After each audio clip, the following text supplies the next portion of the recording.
Hello everyone, welcome back to our channel.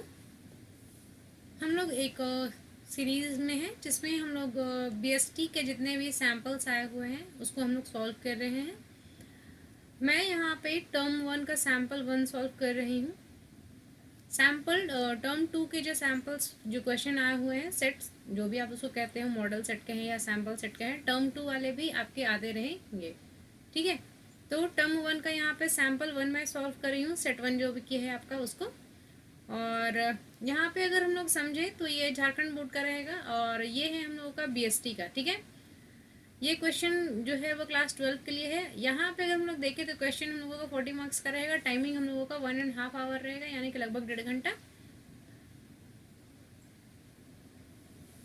Question का number 40 रहेगा। हर question का जो है वो 1 नंबर है। हर क्वेश्चन के लिए 4 ऑप्शंस रहेंगे और किसी तरीके का नेगेटिव मार्किंग जो है वो नहीं है यहाँ पे। आप तो यानी कि कोई भी क्वेश्चन रहे आप उसको बिना टच किए मत वापस आइएगा। आपको अगर आया तो एटलीस्ट ABCD में से कुछ भी एक टिक लगा दीजिएगा जो आपको बेस्ट सुटेबल उसमें लग रहा हो, क्योंकि नेगेटिव है नहीं। ठीक है, तो सबसे फर्स्ट क्वेश्चन है हम लोगों का यहाँ पे कि व्हाट इज मैनेजमेंट। तो मैनेजमेंट क्या है? मैनेजमेंट एक क्या है? आर्ट एंड साइंस बोथ है। Question number 2, the foremost need of the development of a country is. हम लोगों को सबसे पहले क्या चाहिए? हम लोगों को एफिशिएंट मैनेजमेंट चाहिए। क्वेश्चन नंबर 3 है यहाँ पे, principle of management given by Henry Fayol's are. Henry Fayol ने कितना दिया था? यहाँ पे 14 प्रिंसिपल जो है वो दे रखे हैं। ठीक है, जॉर्ज आर टेरी के अनुसार प्रबंधन के कार्य हैं, मतलब कि जॉर्ज आर टेरी ने इन्होंने जो है वो प्रबंधन का जो कार्य दिया था उसमें हम लोगों का है यहाँ पे 4। ठीक है, 4 का आंसर आपका ए होगा। और 5 का है, planning is the step of management. तो हम लोगों का क्या है? सबसे पहला स्टेप होता है मैनेजमेंट का। सबसे पहले हम क्या करते हैं? प्लान करते हैं। भारत में प्रबंधन यानी कि management in India is necessary. The father of scientific management is FW Taylor. यहाँ पे है 7 का आंसर हमारा सी रहेगा। 8 का है, wages given to worker in the traditional management is minimum. Question number 9, question number 9 में है हम लोगों का स्टाफिंग क्या है? तो एक पार्ट ऑफ ऑर्गेनाइजेशन है, फंक्शन ऑफ मैनेजमेंट है, फंक्शन ऑफ पर्सनल मैनेजमेंट है, फंक्शन ऑफ मैनेजमेंट है। तो यहाँ पे हम लोगों का ऑल ऑफ दीज आंसर होगा, क्योंकि स्टाफिंग जो है वो फंक्शन ऑफ मैनेजमेंट के साथ साथ में पर्सनल मैनेजमेंट भी है, साथ साथ में पार्ट ऑफ ऑर्गेनाइजेशन भी होता है। ठीक है, क्वेश्चन नंबर 10 का आंसर हम लोगों का था, principle of management are formulated, है ना। हम लोगों का ये कैसे आता था हमारा? तो एक्सपीरियंस ऑफ मैनेजमेंट से हम लोगों का आता है। क्वेश्चन नंबर 10 का आंसर आपका बी है। 11 में है, when the scientific management introduce. Scientific management हम लोग 1930 में इंट्रोड्यूस हुआ था। For effective delegation is essential to be companied with the responsibilities. हम लोगों का अगर हम लोग इफेक्टिव डेलीगेशन हम लोग करना चाहते हैं तो हमारे लिए क्या एसेंशियल जो है वो उसके साथ में होना चाहिए, हमारे रिस्पॉन्सिबिलिटी के साथ में। तो डेलीगेशन अब क्या होता है? हमारा अथॉरिटी होता है। 12 का आंसर आपका ए रहेगा। 13 है, the essence of management organisation coordinating staffing and planning. तो एसेंस जो है वो हम लोगों का मैनेजमेंट का हम लोगों का क्या रहता है? कोऑर्डिनेटिंग रहता है। 14 का है, नियोजन होता क्या है? तो प्लानिंग इज अ फॉर हम लोगों का होता है फ्यूचर।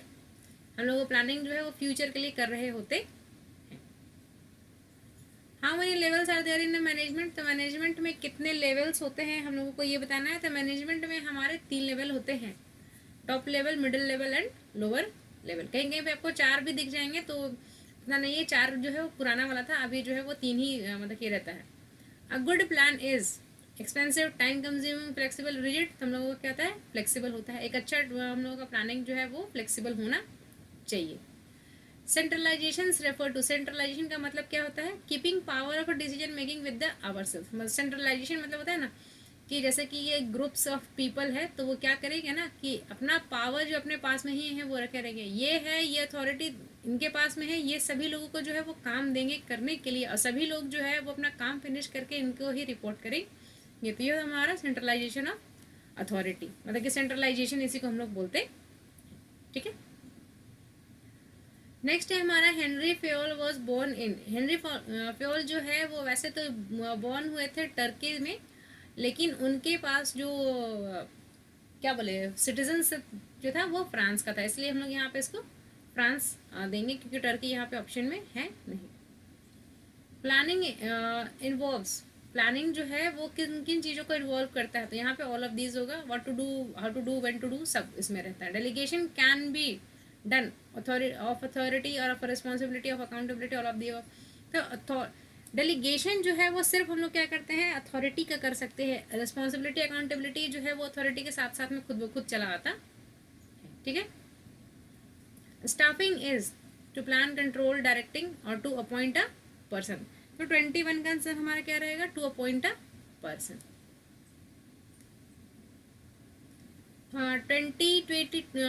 22 का है हमारा का analysis in scientific management is D 75%। Organisation is automatically formed, तो इनफॉर्मल जो हमारा जो रहता है वो हमारा ऑटोमेटिकली फॉर्म हो जाता है, मतलब कि एक ऑर्गेनाइजेशन को बनाने के लिए हम लोगों को समय लगता है ना, कि किसके बाद में कौन होगा, लेवल क्या होगा, लेकिन इनफॉर्मल हमारे दोस्तों के साथ में, हमारे परिवार के साथ में किसी तरह की कोई ऑर्गेनाइजेशन बनाने का हम लोगों को ज़रूरत नहीं पड़ता है, वो हम लोगों को ऑटोमेटिकली बन जाता। 24 का है हम लोगों का, विच of the following does not follow the scalar chain. तो स्केलर चेन होता है ना जिसमें क्या होता है कि एक के बाद एक जो है वो अथॉरिटी, मतलब कि एक चेन जो है वो बना हुआ है, जिसको हम लोग बोलते हैं स्केलर चेन, एक नाम है यहाँ पे इसका। सिंगल चेन इसका भी नाम रहता है। और इसका हम लोगों का क्या होता है इनफॉर्मल में लोग जो है वो कहीं से भी किसी से भी बात कर रहे होते हैं, ये किसी चेन को जो है वो फॉलो नहीं कर रहे होते। ठीक है। 25 का है हमारा, which of the following is not a element of a delegation, accountability, authority, responsibility and organisation. तो 25 का हमारा आंसर हो जाएगा डी। हमारा डेलीगेशन में क्या नहीं होता है, तो ऑर्गेनाइजेशन का उतना नहीं है। अकाउंटेबिलिटी के अंदर हमारा, अथॉरिटी के अंदर हमारा अकाउंटेबिलिटी और रिस्पॉन्सिबिलिटी आ जाता है। ठीक है। 26 का है यहाँ पे, way for which of the following work authority can be delegated, किस तरीके के काम के लिए हम लोगों का अथॉरिटी को हम लोग नहीं दे सकते हैं, तो सीक्रेट काम के लिए हम लोग किसी को अथॉरिटी नहीं दे सकते हैं। Policy determined is a work of high level, middle level, lower level और ऑल लेवल। तो 27 का यहाँ पे ऑप्शन क्या रहेगा हम लोगों का, पॉलिसी का डिटर्मिनेशन जो है वो कहाँ पे होता है, हाई लेवल पे होता है, मतलब कि पॉलिसी बनाता कौन है, तो हाई लेवल के लोग बनाते हैं, लो लेवल और मिडिल वाले लोग जो है उसको फॉलो करते हैं। Recruitment in the life of organisation is done, हम लोगों का जो है वो कंटिन्यूस चलते रहता है, रिक्रूटमेंट का कभी खत्म होने का चीज़ है, लगातार बहाली होते रहता है, लोग डिज़ाइन करते रहते हैं, आते जाते रहते हैं। Which are the following is not a limitation of planning, planning का क्या लिमिटेशंस नहीं है, तो uncertainty of the future, lack of the required flexibility, help in effective controlling, ये क्या है इसका, मतलब कि ये तो इसका एडवांटेज हो गया ना। लिमिटेशन मतलब कि क्या, उसका सीमा, उसका दायरा, उसके मतलब कि उसको प्रॉपरली फंक्शन नहीं करने देने वाली चीज़ों को हम लोग उसका लिमिटेशन कह सकते हैं। Developing of employ involves promotion, transfer, training, all of this. तो डेवलपमेंट है, ट्रेनिंग का इसमें हम लोग सभी क्या करते हैं, उसको डेवलप करने के लिए प्रमोशन करते हैं, ट्रांसफर करते हैं, ट्रेनिंग देते हैं, तो इसमें सभी जो है हम लोगों का रहे। डेवलपमेंट जो है वो ओवरऑल होता है ना, डेवलपमेंट और ट्रेनिंग में डिफरेंस होता है। डेवलपमेंट होता है लोगों को इस तरीके से तैयार करना कि वो सभी काम जो है वो कर सके, उनके अंदर उस क्वालिटी को मतलब कि इनकलकेट कर देना। What is the necessary for the effective delegation, effective delegation के लिए हमें सबसे ज़्यादा क्या ज़रूरत होता है, तो 31 का आंसर हमारा क्या रहेगा, facility to contact, atmosphere to corporate and coordinate, clear explanation of authority. Option number D जो इसका बेस्ट सुटेबल आंसर है। Human resource management includes, human resource management में हम लोग क्या करते हैं, recruitment, selection, training, all of. 32 का आंसर हमारा क्या है, डी है। 33 का है, principle of management are not universal, flexible, absolute और बिहेवियरल, तो इसका आंसर हम लोग का है C, principle of management are not absolute.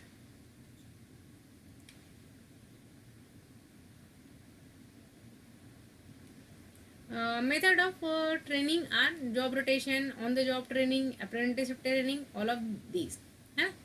Employees training is necessary, unnecessary, compulsory और वेस्टेज ऑफ मनी। तो ये हमारा क्या है, नेसेसरी होता है, कंपलसरी भी है, ऐसा भी नहीं कि हम लोगों को ट्रेनिंग करवाना ही करवाना है हर किसी को ज़बरदस्ती, अगर वो ट्रेंड है तो उसको करवाने का जरूरत, लेकिन हाँ अगर नहीं है तो नेसेसिटी है, हम लोगों को ट्रेन करने का ज़रूरत है।